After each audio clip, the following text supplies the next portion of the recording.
Emma, welcome to Thank RedTV. We've got the opening fixture of the new season on Sunday, which I'm sure everybody's looking forward to. We'll come on to that in a minute. Tell us a wee bit about yourself though. Tell us a wee bit about first of all, your playing career. Yeah, well obviously it was like a long time ago, so I remember as a youngster when I first started playing football with the boys at primary school, I turned up for the trials, because I'd always played since I was 5, turned up for the trials, and I think it caught everyone by surprise that there was a female there, so luckily enough I did get selected, but then no one actually knew. It turned out that I wasn't allowed to play with the boys. So it was a bit of a blow. So basically the Sun newspaper did an article on it, covered me. I couldn't play the games, I could train with them but wasn't allowed to play. So at half time I poured the orange juice and supported the boys but wasn't allowed to play. So that was like tough and challenging times. Then I signed for a women's team who were all in their mid-20s, late 30s, and I was about 12 I think at the time, which was a bit of a challenge. So yeah, to see how far women's football's come is amazing. So just worked my way up, started playing, was recognised at an early age, played for national squads at youth level. Obviously had a bad injury like many footballers have with my ACL. But then thought I still wanted to pursue it after that injury, and I went to the States, got a full scholarship to attend university. Was there for a few years, was mainly doing it for the football, to be honest. I was just football mad. After that I got an opportunity to go to Sweden, played for a couple of years in Sweden, which was is different. It was difficult because obviously the language barriers and things, but I absolutely loved it as well at the same time. Came back here and I just fell in love with coaching as I got older, and felt that that was maybe something I can get involved in. So yeah, started coaching then. Tell us a wee bit about your scholarship to America, because women's football in America is a different level, isn't it? Yeah. I mean, a lot of it's to do with the 1990 World Cup, mate. Is that right? Yeah. Beat China on penalties, and then after that it just exploded, didn't it? Yeah, it was huge. But how was it? It was Alabama you went to the scholarship. What was that like? So at the time I was obviously just 17 years old, and scholarships and that wasn't known that well. So funnily enough, I put a CV on the internet and a couple of people picked it up. I decided I'd go out and coach for the summer, and I'd then make some contacts and things.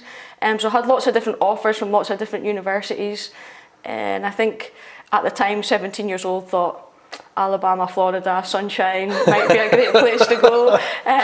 However, I really struggled with the heat and the humidity in Alabama is warm. It is hot, yeah.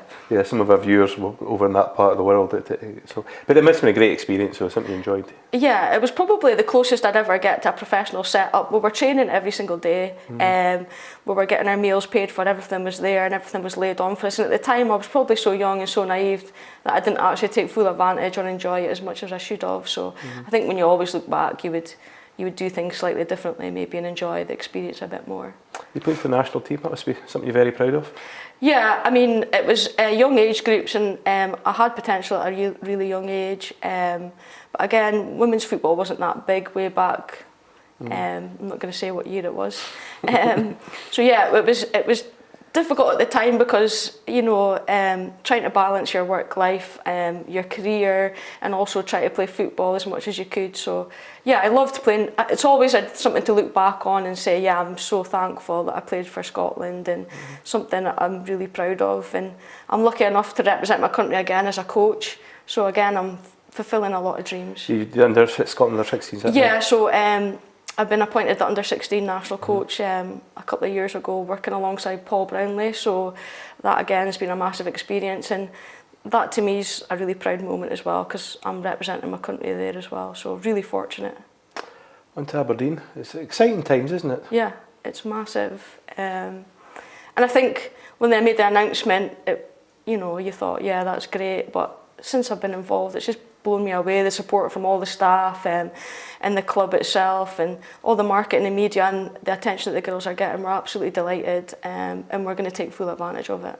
Tell me a bit about the practical side. I mean, sports science, is that right? The video analysis, that's all going to be part of the setup now, isn't it? Yeah, and to be honest, a lot of the girls won't have experienced that before. Some have played at a higher level, probably national squad, so they will have seen that and used it. They probably would have used it a little bit in their previous clubs and their previous managers with Aberdeen, but to get that resources full time and to have that's been phenomenal. And the team already have made such huge strides, so I can see a difference already in the girls, and that's this past month. So hopefully with that investment we keep growing, and you know, we can get up to the Premier League as soon as possible. That's the aim, isn't it? I mean, the aim this season is to get promoted. Yeah. And that puts pressure on you, does it? Yeah. But hopefully the girls will rise to the pressure. I mean, myself and Harley have gone in with the girls, and it's been a clear message that this isn't just a short-term strategy, it's long-term.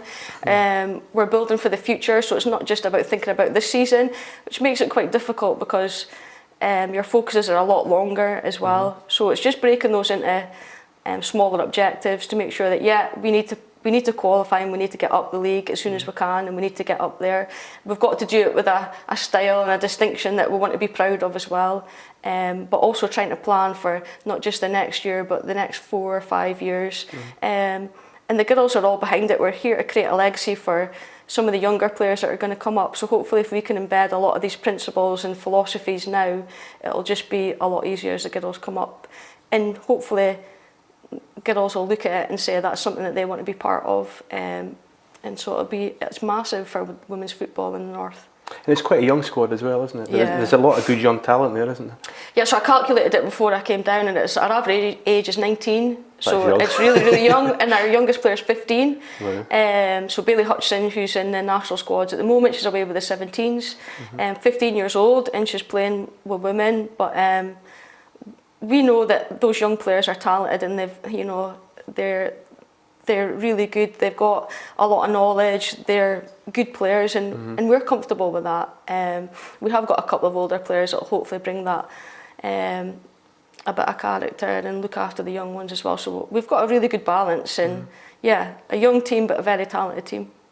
Game on Sunday is 1 o'clock kick-off, so the fans can come along and watch you guys play, and then come at the first team. But it'd be nice to 1 or 2 supporters just to come along and. Yeah, I mean, I've already had a lot of people talking to me about it and saying that they're going to come down, but it would be huge. I mean, it would just take 20-30 minutes out of your day before you go down to the match at Pittodrie, just to pop in and show your support for the women would be amazing, and it would just give us that lift that we needed for that game. I think this is probably going to be our toughest game of the season. It's the first game, and Inverness are going to be a difficult team to beat. You think it'll be one of your main rivals this season? Yeah, I think so. They've signed a lot of players for Farmington that are from Inverness, and we're really aware of that, and I think they'll be quite a challenge this year, so we'll treat them with respect, but if we can get the crowd down and just show that support and lift the girls, then I'm sure that would be a massive boost for us. Yeah, well, listen, good luck, and good luck for the season. Yeah, just looking at the wider picture, Scotland in the World Cup this summer, I mean, people understand it's such a massive thing, isn't it, for women's football, and I think it's just going to be fantastic, isn't it?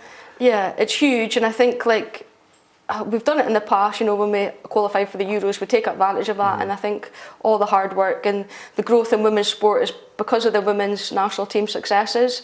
So I think it's just going to grow from the World Cup. I've got every faith in Shelley Kerr and her team doing really well in the World Cup as well. I mean, recently against the USA, they put up a good game against them, so I'm really hopeful they'll do well. So I see the women's game growing even more.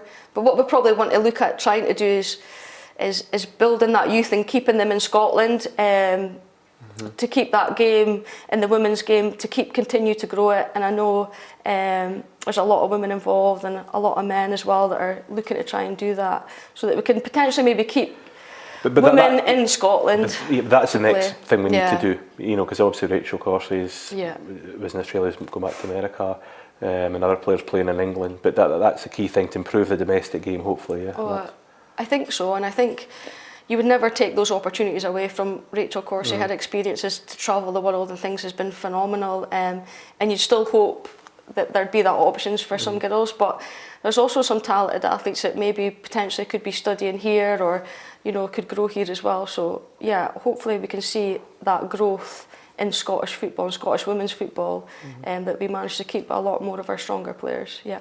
Role model is important in sport, and Rachel's a fantastic role model, isn't she? And we're obviously very proud of the fact she's an Aberdeen fan as well. Yeah, exactly. But she's done brilliantly. Yeah, I think, and to give Rachel credit as well, she's such a good ambassador for the game, because when she is back, she does get involved, and she does speak to the girls when she's here, and she puts a lot of effort in it. So she's like a huge role model to the girls, and the fact that you can see her now almost every week on TV is huge. Emma, just finally, you and Harley. Yeah. What's the relationship like there? Is it two of you managing? Is it a good cop, bad cop, or have you not quite worked that out yet? I don't think we've quite worked that out yet. However, I think like myself and Harley have always had like a really mutual respect of each other and our coaching abilities. We've never actually coached together, but we've seen each other coach and we've been part of some of the similar programmes. I was with the regional 16s while he was with 14s. And we always chatted and talked about that one time we maybe would get that coach partnership. So we're both absolutely buzzing to be working together. At the moment we seem to be getting on well, but we'll see how that goes as the season continues. But I'd probably say I was a good cop, Harley's a bad cop. He might say differently though.